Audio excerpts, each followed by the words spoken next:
ووقار علماء ذوی الاحترام و شہداء اعظام و حفاظ کرام، میرے سامنے بیٹھی چھوٹی سی سنی عوام، السلام علیکم ورحمۃ اللہ وبرکاتہ۔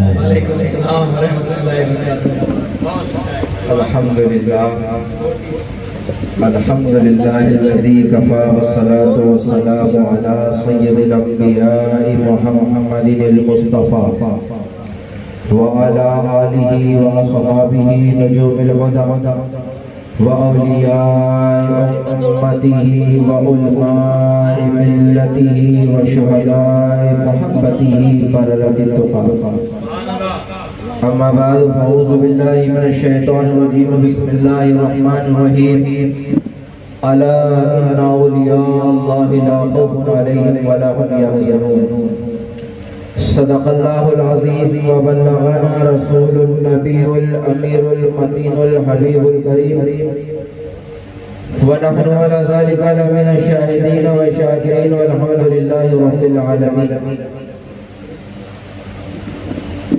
آئیے سب سے پہلے ہم اور آپ انتہائی عقیدت و محبت کے ساتھ حضور آقا مدینہ، راحت قلب و سینہ، عین التقا، شمس الضحا، بدر الدجا، جمیل الشیم، شفیع الامم، صاحب جود و کرم، یعنی حضور اکرم نور مصطفیٰ صلی اللہ علیہ وسلم کی بارگاہ میں تحفۃ ہدیہ نذرانہ پیش کریں۔ اللہم صلی علی سیدنا و مولانا محمد و بارک وسلم، صلو علیہ صلاۃ و سلام علیک یا رسول اللہ صلی اللہ تعالی علیہ وسلم۔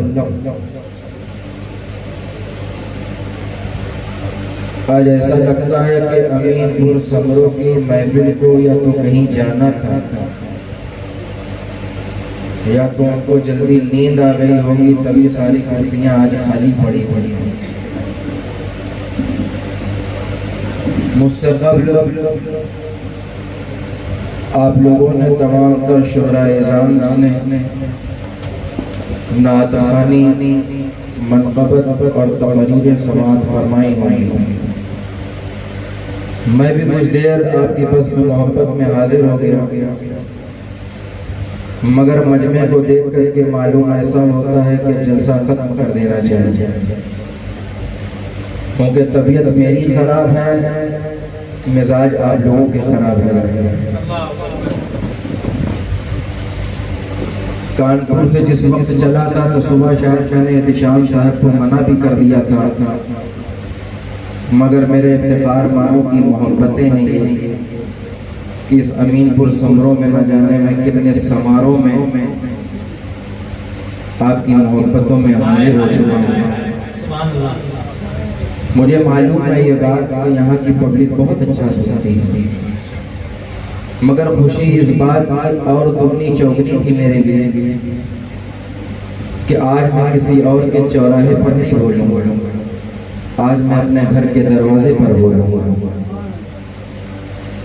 مگر میرے گھر کا دروازہ ہی آج اتنا سونا نظر آ رہا ہے کہ معلوم ہو رہا ہے کہ بس اب سلام خوانی کر لی جائے، مگر اب آیا ہوں تو غوث اعظم کے رجسٹر میں اپنا بھی نام درج کرا لوں، اور کچھ باتیں بس تھوڑی دیر مجھے گوارا کرنا ہے۔ ایک مرتبہ درود شریف پڑھیں، اللہم صلی علی سیدنا و مولانا محمد و بارک وسلم، صلو علیہ صلاۃ و سلام علیک یا رسول اللہ صلی اللہ تعالی علیہ وسلم۔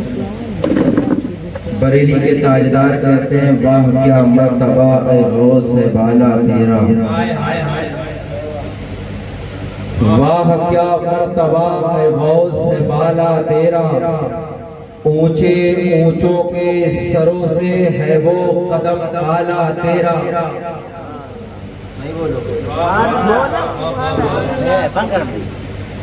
کیا بات، ماموں نے کھانا نہیں کھلایا کیا؟ پیٹ جو باہر سے کھلا رہے ہیں حق تو ادا کرو، ماموں نے اپنا حق ادا